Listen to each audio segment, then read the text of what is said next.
ಈ ಹಾರ್ಟ್ ಪ್ರಾಬ್ಲಮ್ಗಳಿಗೆ ಏನು ಮುಖ್ಯ ಕಾರಣ ಅಂತಂದರೆ, ಈಗ ತಾನೇ ಇತ್ತೀಚೆಗೆ ಹಾಸನದಲ್ಲಿ ಅತಿಯಾಗಿ ಹಾರ್ಟ್ ಪ್ರಾಬ್ಲಮಿಂದ ತೀರ್ಕೊಂಡವರ ಒಂದು ಸಮೀಕ್ಷೆಯನ್ನು ಸರ್ಕಾರ ಮಾಡಿದಾಗ ರಿಲೀಸ್ ಮಾಡಿರೋದೇನಂತಂದರೆ, ನಮ್ಮ ಜೀವನ ಶೈಲಿ ಸರಿಯಾಗಿಲ್ಲದೆ ಇದ್ದರೆ ಹಾರ್ಟಿನ ಪ್ರಾಬ್ಲಮ್ಗಳು ಜಾಸ್ತಿ ಆಗುತ್ತೆ ಅನ್ನೋದು ಕಂಡು ಬಂದಿದೆ.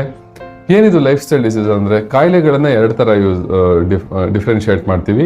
ಒಂದು ಕಮ್ಯುನಿಕಬಲ್ ಡಿಸೀಸಸ್ಸು, ಇನ್ನೊಂದು ನಾನ್ ಕಮ್ಯುನಿಕಬಲ್ ಡಿಸೀಸಸ್ ಅಂತ.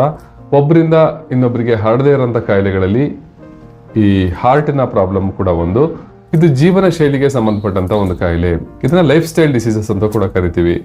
ಏನಕ್ಕೆ ಅಂತಂದರೆ, ನಮ್ಮ ದಿನನಿತ್ಯದ ಆಹಾರ, ಊಟ ಬಲವನಿಗೆ ರೋಗವಿಲ್ಲ, ಮಾತು ಬಲವನಿಗೆ ಜಗಳವಿಲ್ಲ ಅಂತ ಒಂದು ಗಾದೆ ಇದ್ದಂಗೆ, ನಮ್ಮ ಆಹಾರ ಶೈಲಿ ಸರಿಯಾಗಿದ್ದರೆ ನಾವು ಜಂಕ್ ಫುಡ್ಗಳನ್ನು ಮೊರೆ ಹೋಗಿ high sugar, high fat diet, high salt ಡಯಟ್ನ ತಿನ್ನೋದ್ರ ಬದಲಿಗೆ ನ್ಯಾಚುರಲಿ ಅವೈಲೇಬಲ್ ಹೋಲ್ ಗ್ರೈನ್ಸ್ ಮತ್ತು ಮನೆಯಲ್ಲಿ ತಯಾರಾದಂಥ ಆಹಾರವನ್ನು ತಿನ್ನೋದ್ರಿಂದ ಒಂದು ಆರೋಗ್ಯವಾದಂಥ ಜೀವನ ನಡೆಸ್ಬೋದು.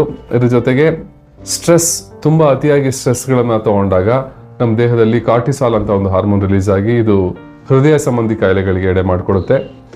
ಮತ್ತು ನಿದ್ರಾಹೀನತೆ, ನಾವು ನೈಟ್ ಶಿಫ್ಟ್ ಡ್ಯೂಟಿ ಮಾಡೋದ್ರಿಂದ ಇರ್ಬೋದು, ಅಥವಾ ಅತಿಯಾಗಿ ಮೊಬೈಲ್ ಬಳಕೆಯಿಂದ ರಾತ್ರಿ ಎಲ್ಲ ಎದ್ದಿರುವಂಥದ್ದು ಇರ್ಬೋದು, ಅಥವಾ ಈ ಸ್ಕ್ರೀನ್ ಟೈಮ್ನ ಜಾಸ್ತಿ ಮಾಡಿಕೊಂಡು ನಿದ್ದೆಯನ್ನು ಕಡಿಮೆ ಮಾಡಿಕೊಂಡಾಗ ನಮಗೆ ಬೇಕಾದಂಥ ರೆಸ್ಟ್ ಸಿಗದೆ ಇರೋ ನಮ್ಮ ಹಾರ್ಟ್ಗೂ ತೊಂದರೆ ಆಗಬಹುದು.